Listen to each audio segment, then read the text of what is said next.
Assalamualaikum, selamat pagi. Suha.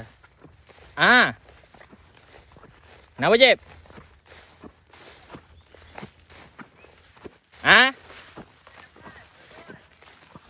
Dapat cocorot. So, hari ni kami dekat kebun. Kami kat kebun. Kami tengah meracun sedikit lorong-lorong dan juga tengok di kesuan macam ni lah. Kami tengah meracun benda-benda macam ni. Okey. Kami tengah buat racun keliling pokok.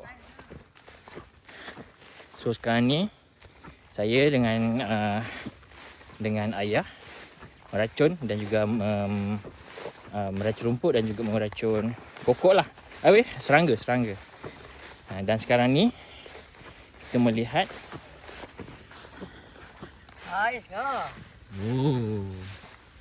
nampak besarnya.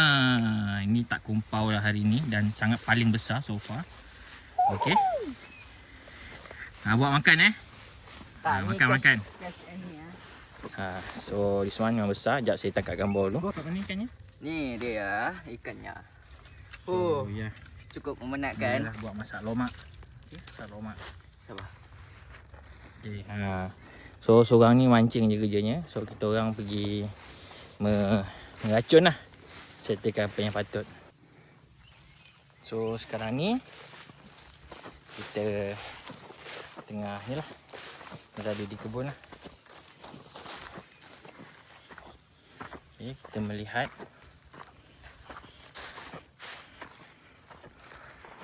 dia sedang meracun serangga. Okey, meracun serangga.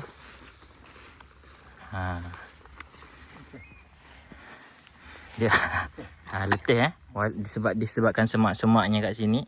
So nak berjalan tu agak letih sikit lah. So sambil-sambil tu berehat. Acip dapat ikan besar tapak besar ni lengan. Dapat. Tak apa. Nak makan ke? So ya. Acip bawa air sekali Acip. Dan kita pun ada tanam pokok kelapa seber sedikit, bolehlah kita minum untuk hilangkan dahaga. Sedap kan? Di sini adalah kelapa SGG kelapa SGG. Adalah beberapa pokok yang ada. Okey. Alhamdulillah adalah sedikit hasil. Asal bergas. Gas tak tahu. Tua sikit Oh, tua sikit. Ya, tengoklah dia punya ni, nampak tua sikit, nampak dia punya kulit tu nampak macam berkedut-kedut. Itulah tuanya. Tu muda. Hantam je lah yang tua ni. So ya, kita minumlah sikit. Kita minum sikit. Bismillahirrahmanirrahim. Bismillahirrahmanirrahim. Dia gas sikit tapi nice.